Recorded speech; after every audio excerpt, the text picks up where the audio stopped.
Amigos hispanoamericanos, amigos chilenos, mis compatriotas venezolanos. Me tomo un café con un aderezo de vino del Valle del Maipo, un vino tan excelente que parece un coñac, y de Chile y Venezuela y las relaciones de ambos países, sobre todo de sus humanos. En 1959 era yo un joven demócrata cristiano recién egresado de la Universidad Central de Venezuela, y como venían dos senadores chilenos a visitarnos a raíz de un congreso pro democracia y libertad convocado en toda América por el presidente Rómulo Betancourt y que se iba a celebrar en el vecino Hotel Maracay de Venezuela, me correspondió a mí, por ser el único miembro de la Juventud Demócrata Cristiana que tenía un viejo Ford que a veces no andaba bien del todo, servir de attaché e ir a llevar en el viaje a dos jóvenes senadores chilenos, Salvador Allende y Eduardo Frei Montalva. Fui a buscarlos a un hotel muy cercano a la Cancillería, llamado Hotel El Conde, a la Cancillería de Venezuela, y me sorprendió la juventud de esos líderes chilenos y la cordialidad que existía entre ellos. Frei venía de la Falange chilena y había ya constituido el Partido Demócrata Cristiano de Chile. Y Salvador Allende había sido ministro en el Frente Popular de don Pedro Aguirre Cerda por ser socialista y ser un frente que incluyó también a los comunistas. Pero esa diferencia ideológica no significaba nada entre aquellos jóvenes senadores chilenos. Uno le decía a otro chicho y otro le decía al otro naricitas, y simplemente hicimos un viaje a la población cercana a Caracas de Maracay. El viaje para los senadores tuvo mucho de las incomodidades de un país que se estaba haciendo. Tuvieron que ir porque, como decía Ciro Alegría, el mundo es ancho y ajeno, a resolver problemas muy personales, casi cerca del monte o en baños infestos que había en el camino. Don Eduardo me regaló su libro La verdad tiene su hora, y observé en Salvador Allende una costumbre, un atuendo sumamente elegante de lo que llaman en Chile, creo, piel de tiburón, y unas figuras que se trataban con mucha confianza y mucho respeto. Más tarde me encontré en Florida con el hijo de don Eduardo, llamado también Eduardo Frei, y que me hizo confesiones muy particulares cuando le dije que yo había sido el attaché de su padre. Me dijo que su padre, él se dedicaba a los negocios, y que lo primero que le había dicho su padre era que si quería entrar en política tenía que dejar los negocios.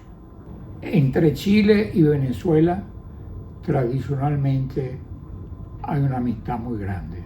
En el independentismo, don Bernardo O'Higgins fue adoctrinado en Londres por un masón, un francmasón venezolano, Francisco de Miranda. Hay que tomar en cuenta que O'Higgins era hijo a su vez del virrey del Perú, así que en su formación hubo dos influencias importantes, la lógica de su padre y la del venezolano Francisco de Miranda, el famoso Miranda que peleó en la Revolución Francesa y que cuando llegó a Venezuela fracasó. En Venezuela tradicionalmente se recibía con todo afecto y todo aprecio y admiración a exilados chilenos en la época del general Pinochet, Verbigracia, Isabel Allende. También hay el vínculo común de Andrés Bello. Muchos chilenos, cuando yo les decía en Santiago que yo era venezolano de la tierra de Andrés Bello, me decían que no sabían que Andrés Bello era venezolano. En una oportunidad, el presidente demócrata cristiano Caldera inauguró un bello estatua de bronce y cuando abrieron la caja para proceder a instalarla en la Plaza Venezuela, destacó el presidente Caldera que había una tarjeta que decía: los obreros metalúrgicos chilenos dedican esta estatua de don Andrés Bello al pueblo venezolano. En el Festival de Viña del Mar, la multitud emocionada con José Luis Rodríguez, el Puma, pedía que José Luis Rodríguez recibiera la gaviota de ganador del festival, lo cual no podía hacerse porque ya se había ganado con anterioridad una gaviota. El público estaba molesto porque no se le daba la razón y en medio de eso el astuto José Luis Rodríguez dijo: hay que escuchar al pueblo. En la época del plebiscito que perdió Pinochet, fue tan reconocida la expresión que hizo José Luis Rodríguez que el propio nuevo presidente de Chile, don Patricio, fue a despedir a José Luis a su regreso a Caracas, al aeropuerto de Santiago de Chile.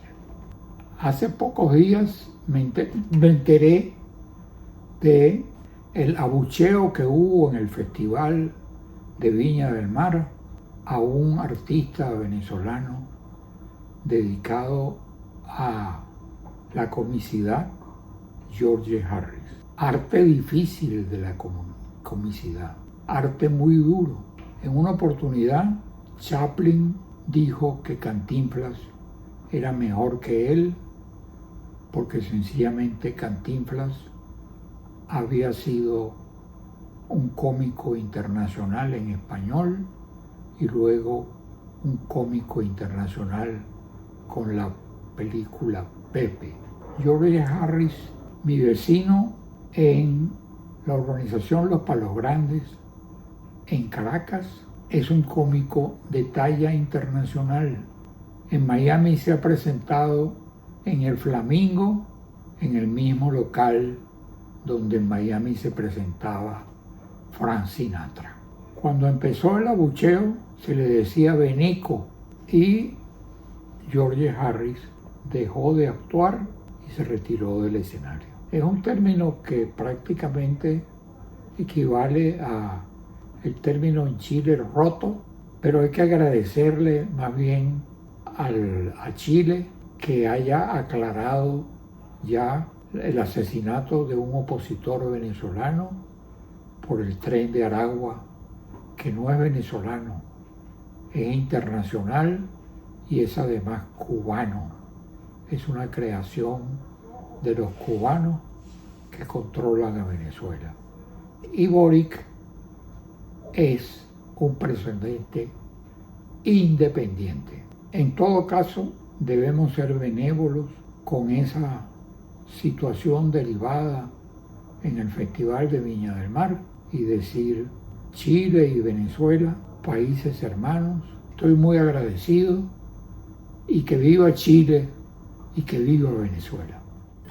Quiero darles las gracias por haber visto este video y por todos los videos que han visto, particularmente el de Lech Walesa, ejemplo para América Latina, y también la verdadera historia de María Corina, y también el video Imagínate lo que le dijeron al presidente Uribe en Miami. Si les gustó, denle el like y compártanlo, y que puedan seguirme también en TikTok, intitulado también Una Guayabera y un Café, y con eso me darán una gran satisfacción a mis 87 años, porque cuando uno está tan viejito, lo que uno quiere es permanecer en el aire, pero a la vez quedar en la tierra. Muchas gracias.